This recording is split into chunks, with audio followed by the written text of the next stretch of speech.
Oke, shalom, selamat sore sahabat semua. Hari ini saya akan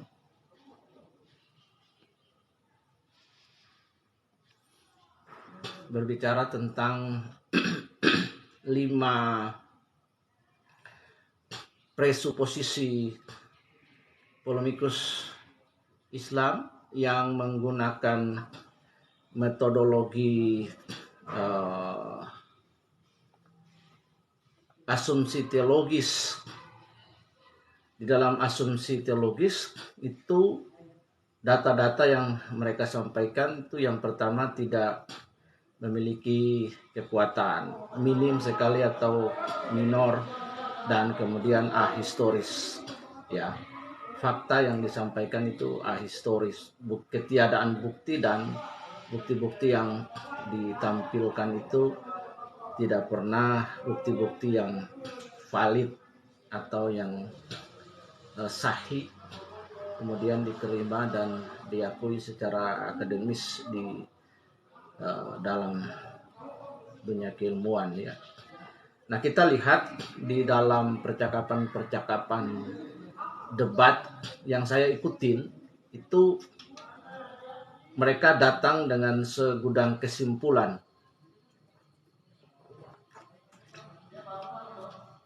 Para polemikus ini datang dengan segudang kesimpulan. Kalau boleh kita kasih apresiasi ke mereka, ya presuposisi mereka.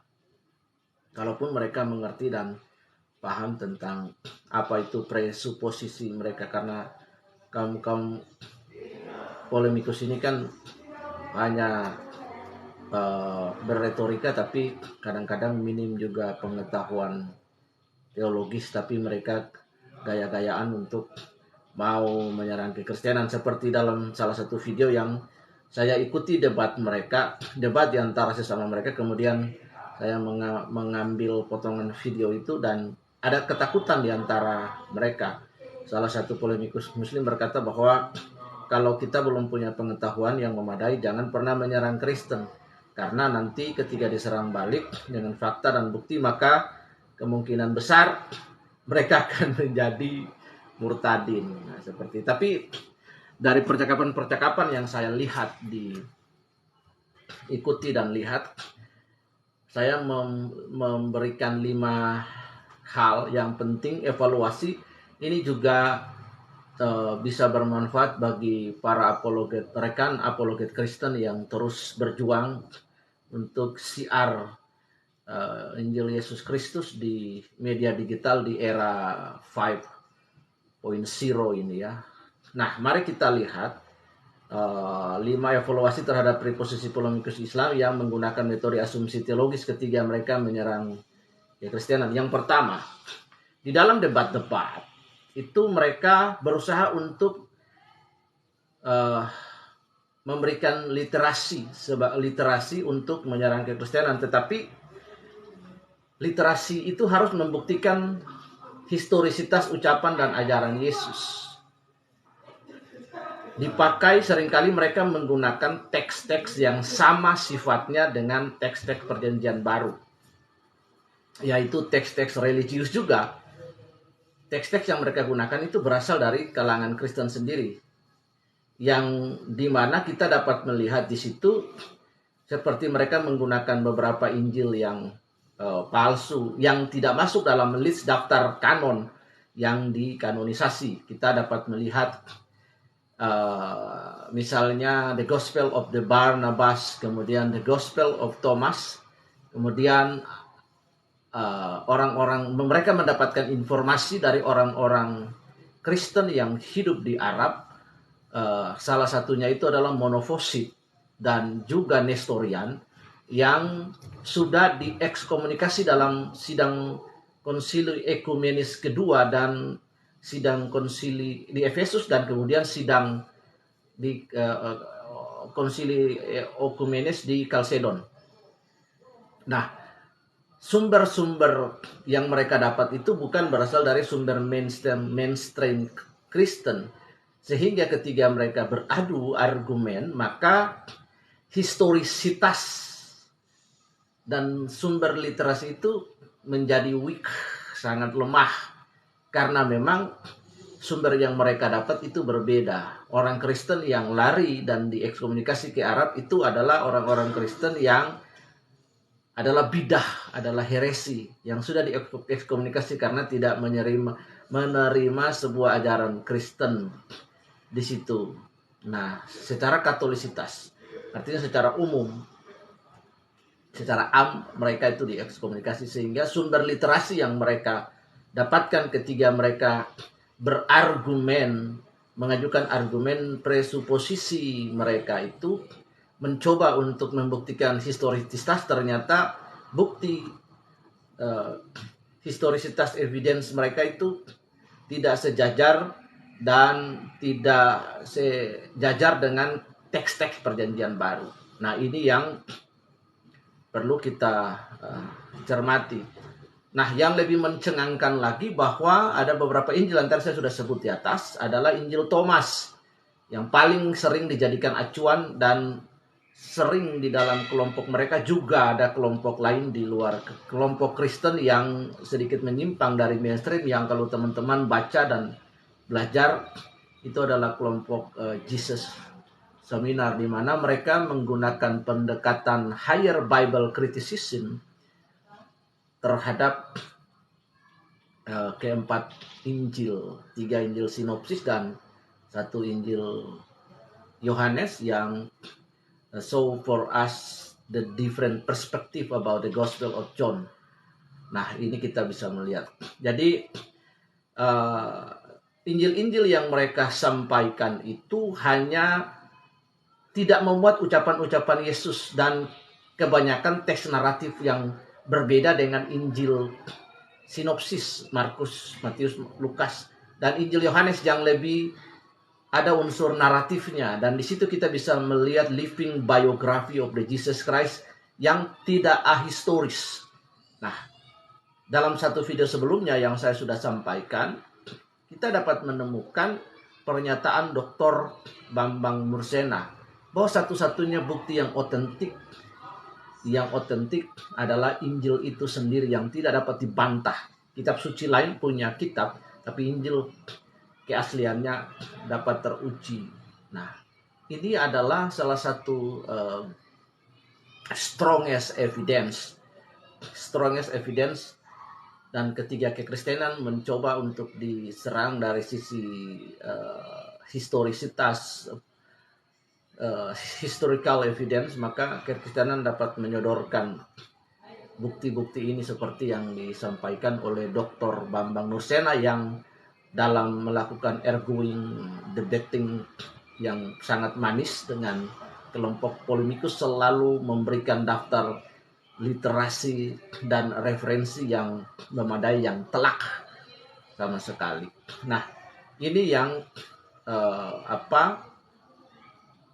seringkali mereka menyampaikan arguing ini. Nah, Injil-Injil yang mereka kemukakan seperti The Gospel of the Barnabas, kemudian The Gospel of Thomas, itu suasana gnostiknya sangat kental. Nah, saya tidak perlu menjelaskan apa itu gnostik. Bagi teman-teman yang sudah paham dalam dunia apologetika dan teologi harus memahami gnostik dan ateisme itu secara jelas. Saya punya video tentang agnostik sudah ada, jadi teman-teman agnostik dan ateis, jadi teman-teman bisa langsung lihat di list video saya. Nah, itu poin yang pertama. Jadi mereka berusaha untuk melawan bukti historisitas ucapan dan ajaran Tuhan Yesus, tetapi teks-teks naratif yang mereka gunakan itu bukan bersumber dari fakta-fakta yang diterima dan diakui dan bahkan sudah masuk dalam list kanonisasi, tetapi fake. Nah, kalau kita berbicara dalam kerangka akademis, ketika seseorang memukakan dalil, argumen, hipotesa, maka dia harus membuktikan perkataannya itu, argumen yang dia sampaikan itu dengan bukti-bukti yang ada. Nah, kalau berbicara tentang tentang sejarah, maka sejarah historisitas Kristus itu juga dan kekristenan itu sudah melampaui semua uji akademis di situ.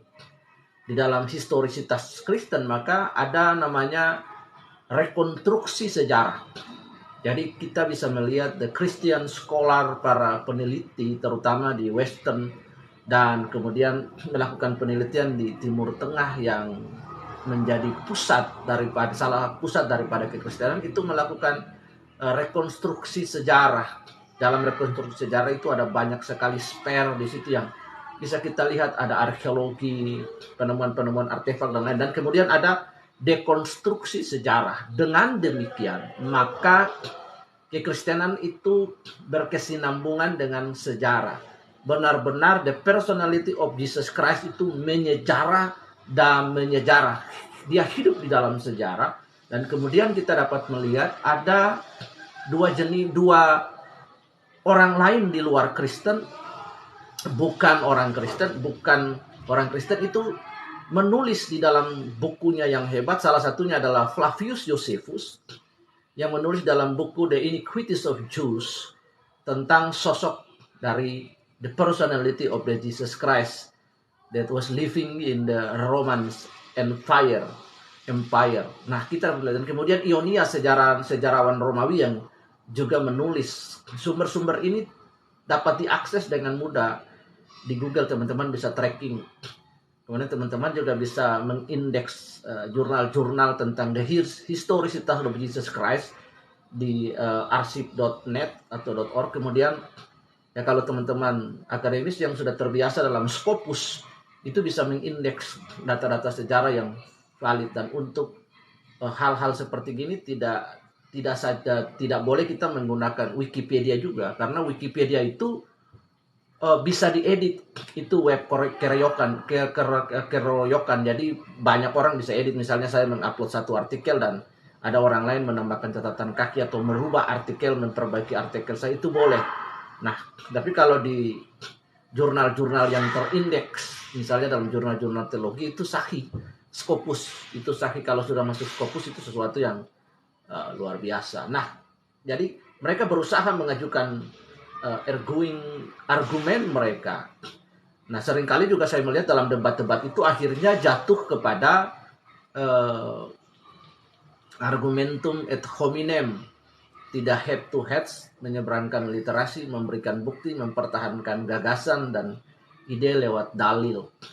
Nah, dan seringkali data-data yang digunakan itu fake, tidak valid, kemudian bohong. Nah, dalam satu video yang saya sudah upload juga, teman-teman bisa lihat bagaimana Nabil, almarhum kalau tidak salah Nabil Quresh, salah satu murid dari seorang apologis terbesar yang sudah meninggal, namanya Ravi Zacharias.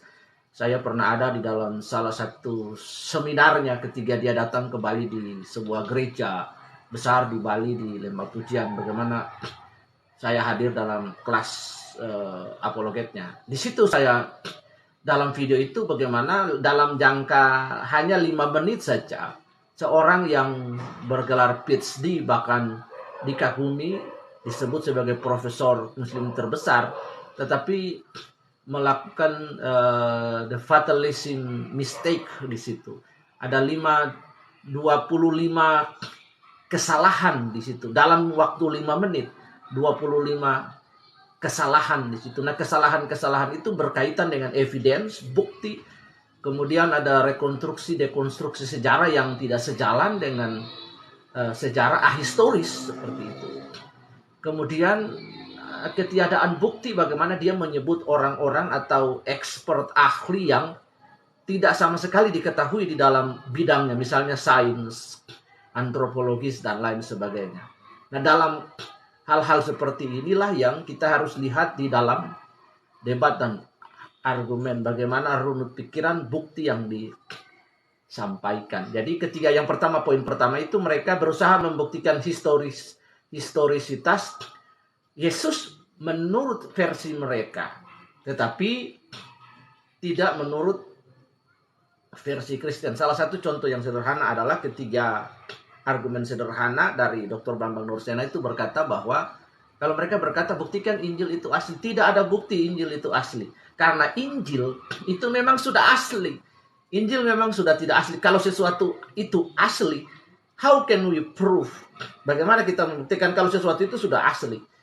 Nah seperti itu. Nah, jadi itu adalah argumen-argumen untuk mengcounter kembali pernyataan mereka dengan retorika. Nah, ini karena itu saya menganjurkan teman-teman juga untuk membaca buku-buku retorika dari Plato, Aristoteles. Nah, itu sehingga punya pemahaman yang memadai tentang retorika. Nah, yang berikut yang kedua di sini kita melihat, ini saya membuat 5 catatan ini baru buat di Word tadi. Nah, saya lihat yang kedua ini sudah bahwa bukti sudah menjadi kodrat dari Injil Perjanjian Baru untuk menyatu dengan historisitas Yesus. Nah, salah satunya adalah penulis di situ, salah satu buku adalah The New Testament Documents Are They Believed, terbitan 1987 halaman 7 dan 9 karangan F. Bruce. Di situ dikatakan bahwa sudah menjadi kodrat dari Injil Perjanjian Baru untuk menyatu dengan historisitas Tuhan Yesus. Jadi Injil, ketika orang lain menyodorkan Injil yang lain, maka ketiga Injil sinopsis, Markus, Matius, Lukas, dan juga Injil Yohanes akan mengkanter pernyataan tersebut. Karena memang keempat Injil itu menyatu dengan historisitas atau kesejarahan. Bagaimana Yesus menyejarah di dalam The New Testament, di dalam Injil. Salah satu contoh. Dan ini fatal sekali, dan mereka seringkali polemikus Muslim ini mengajukan sebuah buku yang disebut The Gospel of the Barnabas. Nah, buku ini pun saya sudah kupas, ada cacat logika, cacat histori, cacat biografi, cacat geografi di situ, cacat antropologi juga, kemudian cacat tentang bagaimana the law of Jew, bagaimana the Gospel of the Barnabas yang ditulis ribuan tahun, yang ditulis tahunnya lebih muda. Itu mereka pakai mencoba pakai menjadi sebuah alat untuk dijadikan evidence, tapi dimentahkan di situ karena ada kecacatan, karena Injil Barnabas itu tidak menyatu, tidak menyejarah dengan the historisitas. Jadi the daily of the Jesus Christ, perkataan Tuhan Yesus, kehidupan Tuhan Yesus di situ. Nah, ini yang saya melihat, dan mereka berusaha dengan sekuat tenaga. Sampai kapanpun kita tidak bisa membantah historisitas dari keempat perjanjian baru, yang memang keempat Injil itu menyatu dengan the personal of the Jesus Christ, the personality of Jesus Christ, dengan pribadi Yesus yang memang dia hidup. Jadi dia hidup dan itu menyatu dengan pribadinya dia, sejarah itu menyatu dengan pribadinya dia. Jadi di sini kita melihat bahwa betapa strongnya perjanjian yang baru itu, yang menyatu dengan historisitas Tuhan Yesus di situ.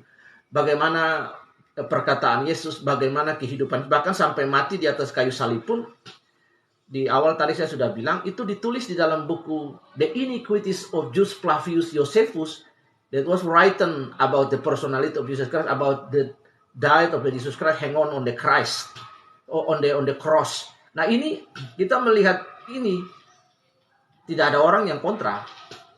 Dari dalam Alkitab maupun di luar Alkitab, sejarah, kalaupun mereka mengajukan asumsi teologis, presupposisi mereka dapat dibantah dengan mudah, dan kita dapat membantahnya dengan historisitas, karena memang Injil tidak pernah ahistoris. Alkitab selalu bersejajar dengan sejarah. Alkitab juga salah satu buku sejarah.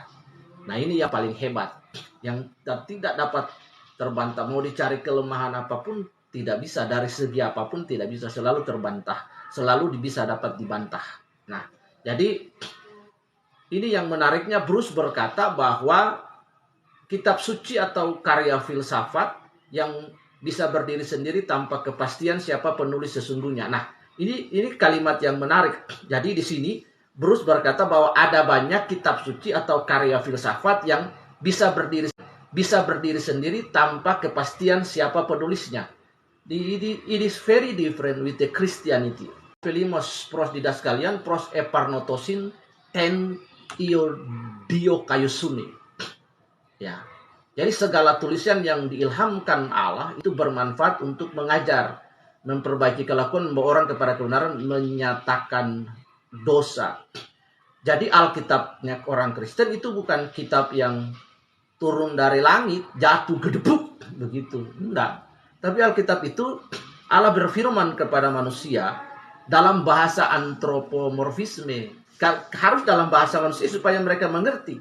Itulah sebabnya mengapa Kristus Allah harus datang pribadi kedua dari una substantia tres personae itu, atau Tritunggal itu pribadi kedua itu harus datang dalam rupa manusia inkarnasi, menggunakan natur manusia, lahir secara biologis tapi bukan hasil hubungan suami istri, dan memiliki natur ilahi supaya dia dapat mengerti dan menebus manusia. Nah, kembali lagi Allah menggunakan bahasa antropomorfisme supaya manusia itu dapat mengerti apa yang Allah maksud. Nah, di situ Allah berfirman kepada siapa? Yang pertama kita melihat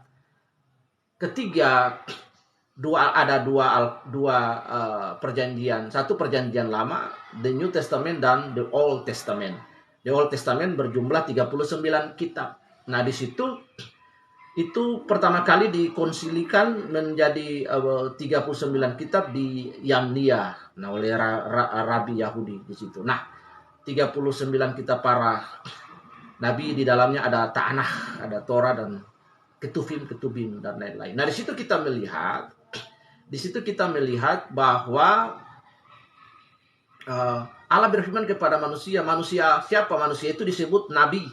Nah, nabi itu pertama kali disebut terminologinya ada di dalam Kejadian 20 ayat yang ke-7. Itu ditujukan kepada Abraham, the patriarch of the Israel. Nah, di situ salah satu tanda kenabian dari Abraham adalah ketika dia berdoa, maka sesuatu pasti terjadi. Itu bisa dibaca di situ. Nah, nabi itu artinya dari kata nabah, artinya nafa, yang artinya the man that who is influencing by divine spirit. Jadi Allah menaruh perkataannya kepada para nabi. Hidup mereka berbeda, latar belakang mereka berbeda, tetapi the same spirit, roh yang sama, pribadi yang sama, Allah itu berfirman dan menaruh perkataan-perkataan kepada mereka. Perkataan-perkataan itulah yang ada dalam yang hari ini kita sebut kitab nabi besar, nabi kecil, misalnya Hosea, Yesaya, Yehezkiel, dan lain-lain. Nah, itu mempunyai otoritas di situ, diakui dan diterima, dikanonisasi di Yamnia pada abad ke-9. Di situ kita melihat. Nah, ada di sebuah catatan video saya yang lain, teman-teman bisa searching. Nah, di sini jadi Alkitabnya orang Kristen dikatakan oleh Bruce bahwa ada kitab suci di luar Kristen yang bisa berdiri sendiri tanpa kepastian siapa penulis sesungguhnya. Nah, Alkitab Kristen is a very different because kenapa? Karena yang menulis itu adalah Allah sendiri. Alkitab orang Kristen tidak perlu dibenarkan, dia sudah benar. Why? Mengapa? Because yang menulisnya adalah Allah sendiri. Allah sendiri. Nah, ini yang paling penting. Ya, sorry saya tidak baca. Ini adalah 5 catatan yang saya buat untuk argumentasi yang ada. Nah, kalau saya baca apa urusannya bagi Anda? Nah, ini adalah 5 catatan yang saya buat. Nah, jadi sangat lucu kalau kemudian Anda baca, dan kalau saya membaca catatan yang saya buat, apa masalahnya bagi Anda? Oke, kita langsung. Jadi di sini historisitas Tuhan Yesus, demikian Injil. Nah, kita dapat melihat di luar kekristenan itu mereka berkata bahwa kitab suci bisa berdiri sendiri tanpa kepastian sama penulis sesungguhnya. Nah, di luar Kristen ada banyak. Tapi kekristenan itu kita tahu satu penulisnya, baik New Testament, baik Old Testament. Nah, ini yang kita lihat di sini. Nah, ini sangat penting sekali, Bapak Ibu dan sahabat-sahabat semua. Jadi di sini kita melihat juga bahwa ini berbeda dengan perjanjian baru. Injil pertama-tama bukan kumpulan ajaran etika atau sebuah sistem metafisika. tapi merupakan sebuah rangkaian kabar baik yang terjalin erat dalam rangkaian peristiwa-peristiwa yang terjadi. Artinya Yesus menyejarah. The historicitas of Jesus Christ itu menyejarah di dalam his daily personal life. Nah, ini yang penting terjadi. Tuhan menyejarah dengan menjadi manusia. Yesus dan lahir di Bethlehem dalam sebuah keluarga. Yesus berkeliling melakukan perbuatan baik dan berkarya secara nyata. Yesus menderita di bawah pemerintahan Pontius Pilatus dan seterusnya. Mati di atas kayu salib, kemudian dibangkitkan pada hari ketiga, naik ke surga, dan Roh Kudus turun dan akan datang kembali untuk menghakimi manusia yang berdosa. Bagi Anda yang tidak percaya akan binasa, tetapi yang percaya akan diselamatkan. Karena hanya di muka bumi, di kolong langit tidak ada nama lain yang olehnya manusia diselamatkan, tetapi hanya di dalam nama Tuhan Yesus Kristus. Poin yang ketiga yang saya susun adalah bahwa Injil Thomas ini atau the fake gospel yang seringkali disebut the fifth gospel.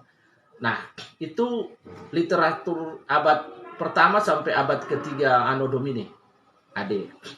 Dalam Injil PB seringkali dipakai sebagai sumber dalam menyusun sosok Yesus historis oleh kalangan di luar Kristen juga, tanpa dibedakan. Nah, ini yang harus dipahami oleh teman-teman yang ada di luar Muslim, memahami bahwa ketika mereka mengutip kitab itu, apakah kitab itu sudah dikanon apa enggak. Sehingga ketika mereka mengutip itu, the evidence that the show for us in debating or arguing itu adalah fake information. Kitab yang sudah diheresi, nah kitab yang sudah ditolak oleh kitab. Jadi seluruh kitab-kitab yang ada di dalam Leeds Canon, ya kumpulan kitab-kitab yang sudah terima dan kanonisasi melalui proses kanonisasi, itu kitab-kitab yang tidak termasuk dalam itu, maka kitab-kitab itu boleh menjadi bacaan Kristen, tetapi tidak bisa menjadi sebuah evidence, menjadi sebuah informasi yang legal ketika kita berdebat. Jadi apokrifa boleh menjadi bacaan Kristen bagi yang sudah imannya kuat, konstruksi nalar berpikirnya kuat, konstruksi faith construction-nya kuat, baru bisa membaca kitab-kitab apokrifa dan kitab-kitab yang lain. Ya, di luar itu. Nah, ini yang paling penting. Jadi ketika mereka menyampaikan argumen, menyampaikan bukti, nah ini mereka lupa tentang konsensus gerejawi. Ya, tentang konsensus gerejawi. Bagi Anda yang tadi bilang saya membaca, Anda boleh cari di Google. Ketik perkataan saya ini apakah ada di website secara umum atau tidak, ya, supaya Anda terbukti bahwa saya bukan plagiat. Ya, bagi Anda yang bilang saya baca, saya memang baca, tapi ini hasil tulisan saya. Perhatikan dengan baik. Nah, lihat di sini para polemikus ini dengan, kalau Anda lihat di video saya yang berikutnya ada 2-3 video, bagaimana saya mendengar percakapan itu dan kemudian melakukan screen recording kepada percakapan mereka di dalam debat, di dalam diskusi kelompok polemikus Islam di TikTok live. Jadi mereka itu berdiskusi di situ bahwa jangan menyerang kekristenan, sok-sok menyerang kekristenan kalau tanpa bukti, kalau punya pengetahuannya tidak memadai. Ketika mereka orang Kristen membalas dengan bukti dan argumen, maka gampang sekali orang itu menjadi murtad. Itu ketakutan mereka di dalam diskusi mereka di situ. Karena itu kita bisa melihat contoh orang-orang, ada 3 sarjana besar, apologet besar yang kita lihat di Indonesia, dan saya juga kagum dengan mereka. Seperti satu Dr. Bambang Nursena, beliau adalah guru kita, ya, guru kita kaum apologet di Indonesia. Kemudian ada Dr. Deking Gadas, Dr. Pendeta Esra Soru yang sekarang lagi ambil doktoral di Bali. Nah, kemudian ada Inyo Manis dan lain-lain, dan ada banyak lain yang tidak sempat saya sebutkan satu persatu. Nah, kita lihat di situ ketika mereka menyodorkan bukti, mereka tidak melihat bahwa bukti itu sudah dikanonisasi atau tidak, karena memang tidak paham. Nah, karena itu literatur yang mereka sampaikan itu dicampur aduk begitu saja, dan mereka mengabaikan namanya kanon sebagai garis pemisah. Jadi bacaan-bacaan yang apokrifa itu bagi Kristen diterima, tapi bukan menjadi bagian di dalam suatu argumen teologi Kristen ketika kita berdiskusi. Ya, sesuatu yang sudah ditolak di dalam konsili. Nah, seperti itu. Nah, itu jadi cobalah mengajukan bukti yang sahih. Ini poin ketiga. Yang keempat. Nah, secara teoritis dalam prakteknya Kristus yang diimani atau Christ of faith tidak bisa dipisahkan dari Kristus dalam sejarah atau Christ of the history. Artinya bahwa iman Kristen kita percaya kepada Tuhan Yesus, itu tidak bisa dipisahkan dengan Kristus yang kita imani. Jadi yang Kristus yang kita imani itu juga, itu adalah Kristus yang menyejarah, Kristus yang hadir di dalam sejarah. Nah, jadi tidak bisa dipisahkan antara the historicitas of the personality of the Jesus Christ dengan Christ faith, iman kepadanya. Itu nyambung. Kita percaya kepada Yesus yang 2000 tahun yang lalu inkarnasi hadir dalam rupa manusia, tetapi memiliki natur ilahi. Kita juga percaya akan historisitasnya dia. Nah ini. Dan sejarah di luar Kristen pun juga mengakui dan menerima historisitas dari Yesus Kristus. Nah, ini jadi sehingga para polemikus Islam seringkali mengajukan asumsi teologis mereka yang seringkali bertuburkan dengan fakta historis. Nah, seringkali kan kita lihat ada begitu banyak. Seringkali mereka beradu argumen, ngotot, mengajukan fakta yang ahistoris. Asumsi teologis mereka datang dengan presuposisi yang keliru, presuposisi yang salah. Nah ini yang keliru. Ada yang lucu tadi yang bilang bahwa Bapak baca ya. Saya ingin menyampaikan bahwa apa Anda belum terbiasa mendengarkan perkataan yang runut seperti ini. Bahasa yang tersusun rapi, sistematis seperti ini. Nah itu dari buat Anda. Nah kita lihat. Sehingga apa bukti yang mereka sampaikan itu bertuburkan dengan sejarah. Dr. Bambang Nursena saya kutip berkata bahwa mereka mengajukan asumsi teologis. Asumsi teologis itu berbeda, seringkali berbeda, bertuburkan dengan fakta historis. Nah, sehingga bukti-bukti yang mereka sampaikan itu lemah. The weak of the evidence. Nah, yang berikut kita melihat sebuah catatan dari Paul Barnes 1997 membuat observasi yang menarik bahwa keempat Injil dan genre Injil pada dasarnya bersifat biografis, menggambarkan Kristus yang diimani oleh gereja. Jadi seorang ahli ini yang menulis tentang The New Testament documents are they believe, itu dia juga berkata bahwa observasi yang menarik bahwa keempat Injil itu pada dasarnya bersifat biografis, dan memang bersifat biografis, menceritakan di dalam Injil itu menceritakan tentang silsilah Tuhan Yesus, bagaimana the genealogy of the Jesus Christ. Tidak ada kitab mengutip dari perkataan yang disampaikan dalam seminar yang disampaikan oleh Ibu Rita Wahyu. Itu bagus sekali.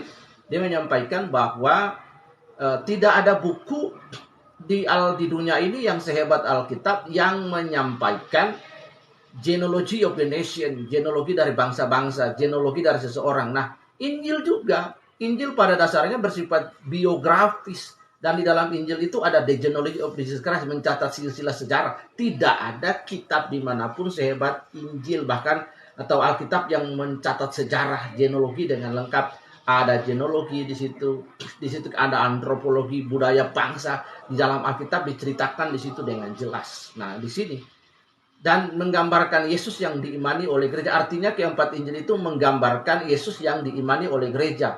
Karenanya menjadi alat penginjilan dari gereja-gereja mula-mula sampai hari ini untuk menyeberangkan, memberitakan Yesus kepada orang lain. Dan tidak meragukan histori dari keempat Injil. Nah, karena itu para polemikus harus membuat observasi.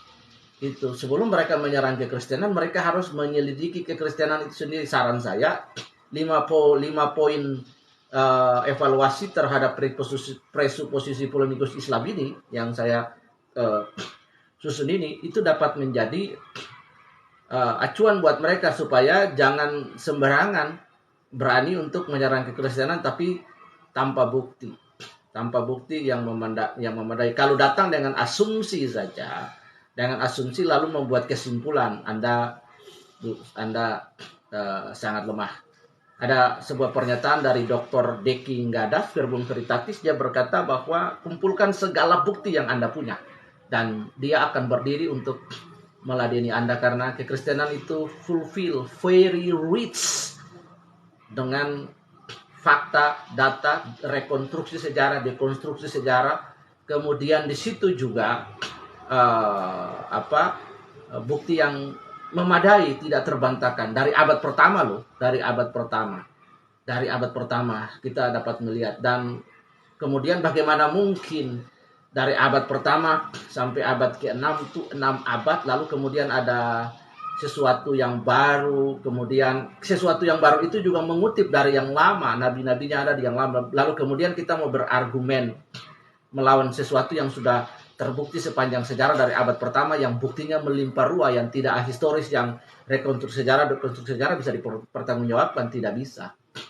Salah satu analogi penutup saya, analogi artinya sebuah cara untuk menyeberangkan gagasan dan pendapat supaya mudah dapat diterima, masuk dalam akal, hati, dan pikiran seseorang, untuk menyeberangkan sebuah knowledge, untuk menyeberangkan sebuah presuposisi, pengertian. Dalam hukum pidana, dalam hukum perdata, kita hukum perdata yang diadopsi dari The Book of the Napoleon, atau kita juga sebut Burgerlich with Book. Kebetulan saya juga alumni dari Wisnuwardana Malang, Fakultas Hukum. Jadi saya belajar tentang hal ini. Ada satu hal, saya senang sekali kalau orang berperkara secara perdata, itu sangat gampang. Mengapa? Karena kita tinggal membawa otentisitas sertifikat kita. Sesuatu yang diterbitkan dan diakui oleh negara di situ. Misalnya kalau kita berpengadilan, beracara, maka posita hukumnya kita harus kuat. Di situ, kalau misalnya saya punya sertifikat tahun yang lebih tua, misalnya tahun 1950, itu atau 1945 setelah Indonesia merdeka, sertifikat tanah saya itu ada, misalnya 1950 atau 1960, sertifikat tanah saya sah oleh negara, oleh BPN, oleh agraria. Lalu kemudian sertifikat yang lebih muda tahun misalnya 2001, lalu bersidang di pengadilan, maka hakim mengajukan kedua penggugat itu, kemudian dilihat di situ posita hukumnya, sertifikat saya yang lebih tua akan unggul. Nah itu, jadi otentiknya di situ. Tahun berapa sertifikat itu, kalau soal sertifikat di situ, itu salah satu pembuktian bagian dari pembuktian di sidang perdata. Nah di situ, jadi Alkitab juga menganut sebuah istilah yang bernama unus testis nullus testus.